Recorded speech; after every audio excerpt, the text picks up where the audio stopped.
this is teacher Cece. Thank you for watching our channel. Today I'm very happy to invite Eric Fink. Did I pronounce your last name properly? Yes, my name is Eric Fink, so yeah, yes, you pronounced it correctly, so thank you for having me today. Yes, I'm very honored to have you on my channel today. As you know, a lot of our teachers and viewers here want to apply for a job, especially this time that we're staying home and working from home. And I'm very glad to invite Eric because an interviewer at iTutorGroup, right? Can you introduce yourself a little bit here? Sure. Yeah. Well, as Cecilia explained, my name is Eric Fink, and I teach at iTutorGroup, and I do interviews at iTutorGroup. And I meet all kinds of people too on the Facebook groups. I'm always happy to meet people, and then I've even met a few people who've gotten hired after that I've interviewed with. They've found me somehow on Facebook, so it's always neat when that happens.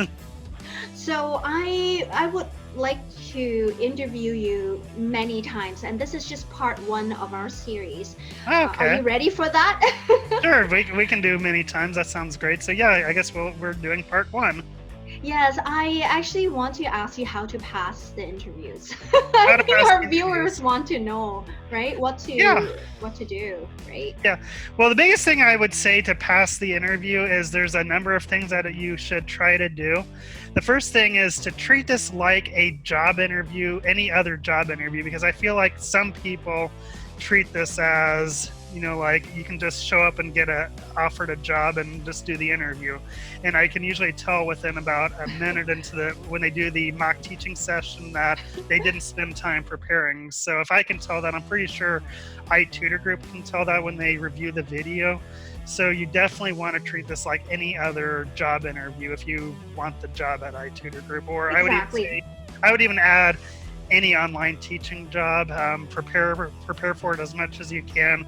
I mean, there's all kinds of videos you can find on how to teach English online. So definitely spend some time watching those. Yes, I actually think that this is the best video to help us prepare for the job interview. Can you give us some tips?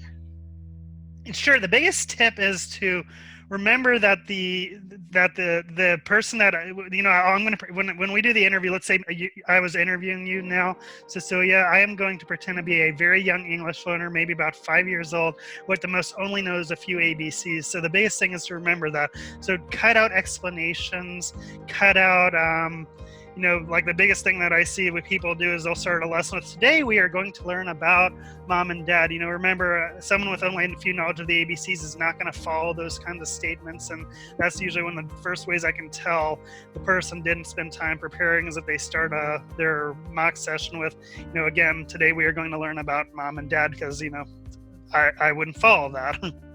So is the mock within the interview, or is it separated nowadays? It's within the interview. Maybe I'll just explain a little bit about the structure of how an interview works.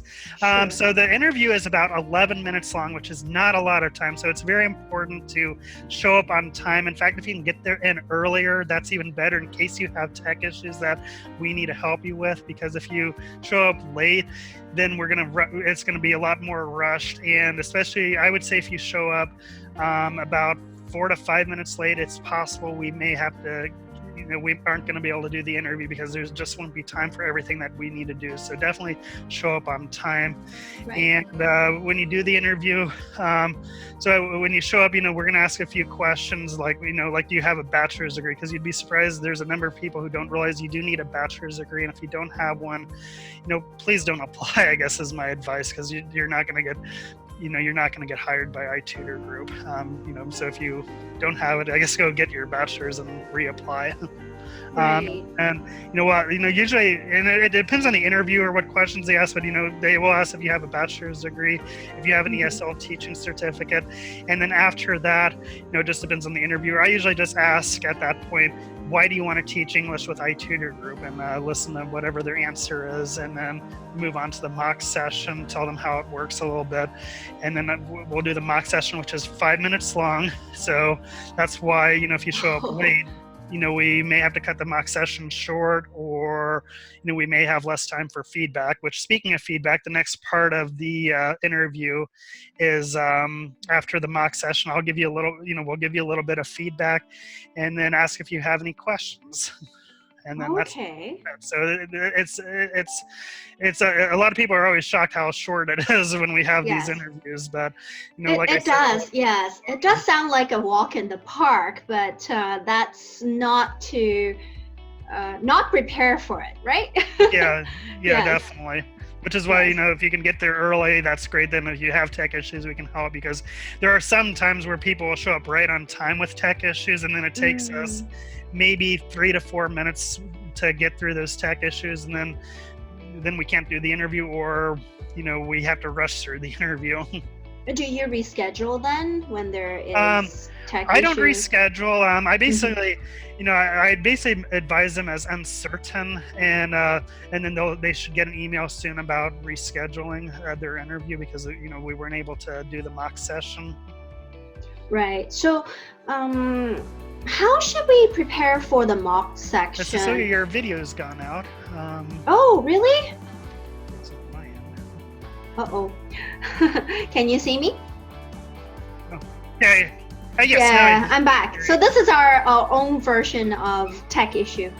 Yeah, and that's another Yes. that's another advice that I'd give people right there is, if you have tech issues, be patient, because that can be an indication of whether you can get a job or not. Like, let's say we have some tech issues and you get angry and frustrated on camera. That's gonna give, I'm sure that's gonna give iTutorGroup concerns about, whether or not you would do good in a classroom. Because if you have tech issues there and you get angry about it, then you get in a classroom where you get angry, and then you get angry at the student or whatever. That won't look good for iTutorGroup.